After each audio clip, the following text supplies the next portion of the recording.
колдойм, суроолор эмес. Мен урматтуу саламаттык сактоо министринин ордун басарына кайрылат элем да. Вот ДТП болбодубу с милиционером Чолпон атада?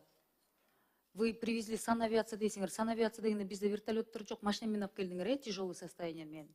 Ооба, машина менен алып Анан качан ар бир областка, районный, областной значение ооруканаларда качан компьютерный томографтарды аласыздар?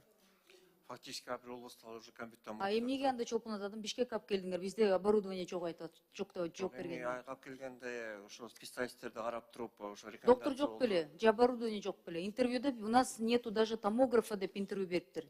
КЧП менен аерде коюлган, просто буякта специалисттер да рекомендация берди, ошо Бишкекке алып келип туруп, бул комплексне караш керек болчу, улуттук госпиталда.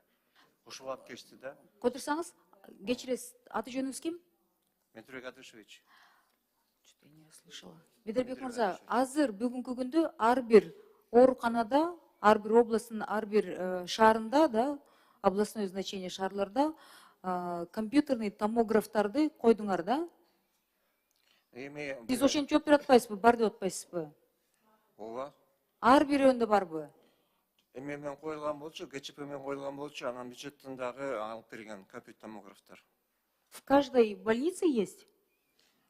Вы уверены, вы сейчас не ошибаетесь? Крупный областной центрлерге коюлган, Нарын, Караколго, баарына коюлган, Ошто бар, баары коюлган болчу. Бүт жерде бар да, Көлдө бар да? Көлдө дагы, ооба. Көлдүн аш жеринде? Эми аерде КЧП боюнча келишим түзүлгөн болчу, ошо коюлганга. Но это тогда не государственное, частное, платное, которое... Частное партнерство менчи. Ну тогда так и говорите, мындай алдаганда болуп атпайсыздарбы? Мен колдойм, сөзсүз түрдө буну коллегаларды чакырат элем, колдоп бериш керек. Рахмат.